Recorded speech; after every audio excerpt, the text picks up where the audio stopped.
కరెక్ట్గా సినిమాలు లెక్క కరెక్ట్గా తెలియదు కానండి, కొన్ని వందలే ఉంటాయి, 600 పైనే ఉంటాయండి, 700 దాకా. బట్ మీరేమో అడిగేశారు వయసు, కరెక్ట్గా చెప్పేస్తే నన్ను ముసలోడిని అయిపోయాడు అనుకుంటారేమో తెలియదండి. 69 వస్తుందండి. 1944 జూలై 10th నా బర్త్డే. రేపు 68 నుండి ఎల్లుండికి ఇదే 69 వస్తుంది. సినిమా కెరీర్ అంటే అదేనండి, ఫస్ట్ టైము అనుకోకుండా 1978లో ప్రాణం ఖరీదని ఒక సినిమా, క్రాంతి కుమార్ గారి నిర్మాత అండి. ఆయన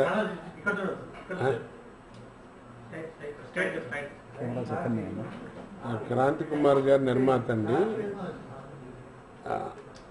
ఆ రోజున రవీంద్ర భారతిలో నేను అది 1 యాక్ట్ ప్లేలెట్ అండి, గంటే. దాన్ని నేను నటించడం యాదృచ్ఛికంగా ఆయన చూడటం జరిగిందండి. దాని రచయిత సిఎస్ రావు గారు. ఆయన ఏం చేశారంటే, సెంటిమెంట్గా నా నాటకం సినిమాకి ఎక్కుతుందండి, దాంట్లో యాక్ట్ చేసిన వాళ్ళందరినీ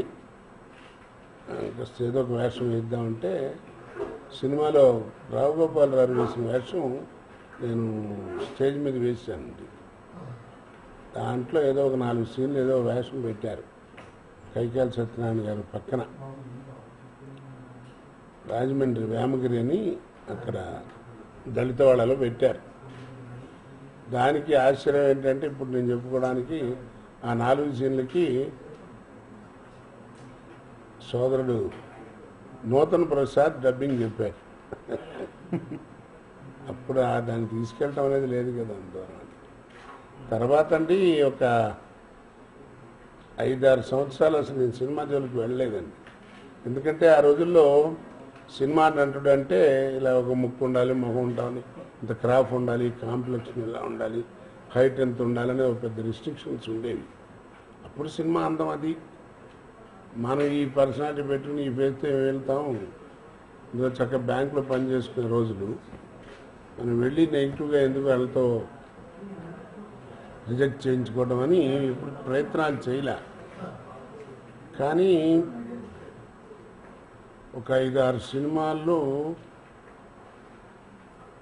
జంధ్యాల గారు ఒకరు, తర్వాత కుక్క అని ఒక సినిమా అండి, మన ఎండమూరి వీరేంద్రనాథ్ గారు సినిమా తీశారు, నాటిక అనేది. దాంట్లో దొరవేషం ఉంటుంది, మెయిన్ విలన్. చాలా పెద్ద వేషం, మంచి వేషం సినిమా. దాంట్లో మన ఆర్టిస్ట్ నారాయణరావు గారు హీరో. ఆ సినిమాకి ఆ క్యారెక్టర్ తెలంగాణ యాక్సెంట్ అండి, టోటల్ సినిమాయే తెలంగాణ యాక్సెంట్. అందుకని నువ్వు బాగుంటావు నువ్వేమంటే సరే వేశాను. తర్వాత జంధ్యాల గారిది ఇప్పుడు బ్యాంకులో రాండి కోటగారు 2 సీన్లు వేషం సర్దా వేయండి, అమరజీవి, బాబాయ్ అబ్బాయి. తర్వాత ఒక సినిమా అండి, కృష్ణారెడ్డి గారు ప్రొడ్యూసర్, మా ఊరు దేవత అని ఒక పిక్చర్ ఉంది, రంగనాథ్ గారి హీరో, ప్రభ గారు హీరోయిన్. దాంట్లో ఏదో వేషం ఏదో వేయించారు. ఇంత తప్ప నేను కానీ ఎప్పుడు ప్రయత్నం చేసింది లేదండి. తర్వాత మీ అందరికీ తెలిసిందే 85లో వందే మాతరం పిక్చర్కి టి కృష్ణ గారు నన్ను రంగస్థలం ఉన్నట్టయితే బాగుంటుందని, ఇప్పుడు మన ముత్యాల సుబ్బయ్య గారు అప్పుడు ఆయన దగ్గర కో డైరెక్టర్గా ఉండేవారు. ఆయన మరి ఆ నాటకం చూశాం కదండి, దాంట్లో ఆయనతో ఈ వేషం వేస్తే బాగుంటుందని అంటే, రంగస్థలం ఉన్నారు కదా పిలవండి అంటే వెళ్ళాను. నేను చూడంగానే ఆయన కూడా ఆ నాటకం అప్పట్లో చూశారు. బాగుందండి కోటగారి ఫిజిక్ అది బాగుంది, నేను 5-6 ఏళ్ళు అయిపోయింది చూసి అని ఆ వందే మాత్రం పిక్చర్లో తీశారండి. అది చేస్తుండగానే కంటిన్యూషన్ అని ఆయన ప్రతిఘటన తీయటం, దాంట్లో అదృష్టంగా వేషం పట్టడం.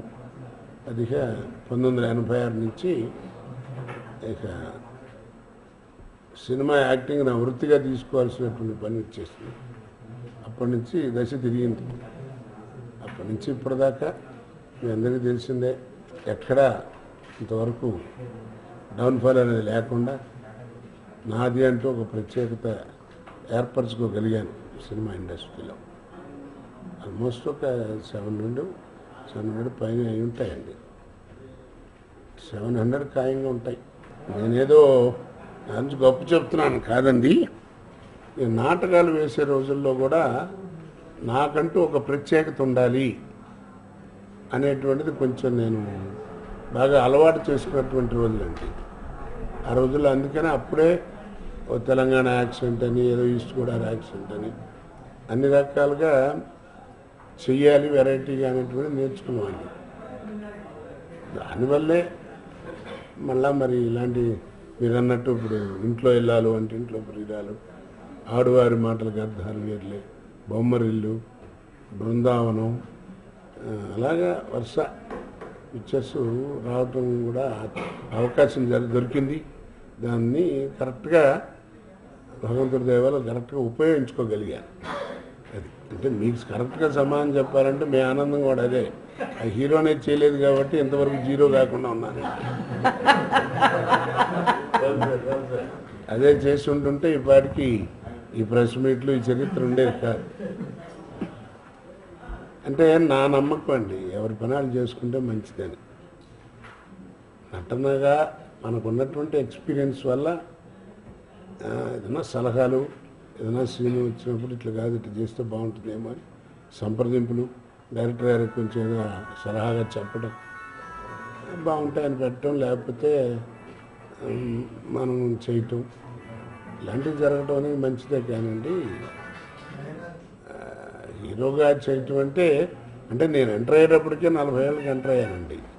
అప్పటికే ఇంకేముంది, ఇప్పుడంటే సినిమా ఫిజిక్ అంటే ఇప్పుడంటే 6 ప్యాకెట్లు, 8 ప్యాకెట్లు, 9 ప్యాకెట్లు అంటున్నారు. ఆయన ఇప్పుడు చేశాననుకోండి పికప్ ఉండదు, ఓన్లీ ప్యాకప్పే. అంటే ఈ వయసులో కూడా ఇంకా మీ మనసుల్లో ఉండి ఇంకా చేయగలుగుతున్నానంటే అది భగవద్దత్తమైనది. అది ఓపిక ఉండటం, మెమరీ, ఇంకా వాయిస్, ఇంకా ఉండటం, చేయటం, అది ఆ గ్రిప్ పోలేదు. అది కేవలం ఎందువల్ల వచ్చిందంటే నాటకాలు ఆ గ్రిప్ ఉండటం వల్ల. తమిళ్లో ఆల్మోస్ట్ 20-25 పిక్చర్స్ అయింటాయి. అంటే 2 రోజులు 2-3 అటు ఇటుగా. కన్నడ 6 అనుకుంటానండి.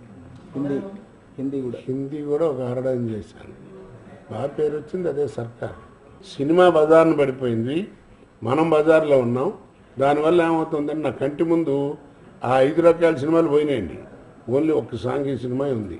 పోనీ దీంట్లో ఏదైనా చేద్దామంటే ఎదురుకుండా కనబడుతుంటారండి. ఇవాళ నేను ఇప్పటికీ కనీసం 150 దాకా కూడా పొలిటికల్ క్యారెక్టర్లు వేసి ఉంటాను. వేసిందే వేసి అంటే ఇవాళ నాకు నిజంగా ప్రజలకి ఒక రంగా దండం పెట్టుకోవాలని అంటే మనం చూస్తున్న పొలిటీషియన్స్ మనకు కనపడుతుంటారు. రకరకాల వాళ్ళు కనపడుతున్నారు. వాళ్ళలో ఉండే మేనరిజమ్స్, లేకపోతే వాయిస్, ఏదో డైలాగు ఏదో తీసుకుని కొత్తదా చేయటం, దానికి ఫీడింగ్ అండి మనకి ఎవ్వడు ఇవ్వక్కర్లేదండి. మన టీవీలే మనకి ఇస్తున్నాయి, మీ ఛానల్సే మాకు ఇస్తున్నాయి. ఏం అక్కర్లేదు, ఛానల్ ఆన్ చేస్తే 4 పొలిటీషియన్స్ మాట్లాడుకుంటే చాలండి ఒక సినిమాలో వేషం వచ్చారు. అట్లా తయారైపోయింది. సో అందువల్ల వెయ్యి లేదు, ఈ వేషం అనేది లేదండి. ఎందుకంటే రేపు ఇంకే వేషం వస్తుందో తెలియదు. అది ఇంతకంటే ఏం లేదు. తృప్తి ఉందండి. ప్రజలు మెచ్చిన ప్రతి వేషం నాకు నిజంగా గొప్ప వేషం కిందే లెక్క. వాళ్ళకి ఇంతమంది ఇన్ని ఆశీర్వాదాలు ఎట్లా వస్తాయండి చెప్పండి. నిజంగా అది అంతేనండి. ఇదిగో ఇది వేయలేకపోయాననేది ఇంతవరకు ఇంక ఇప్పుడు వచ్చే పరిస్థితి లేదు. ఎందుకంటే సోషల్ పిక్చర్సే కాబట్టి ఇప్పుడు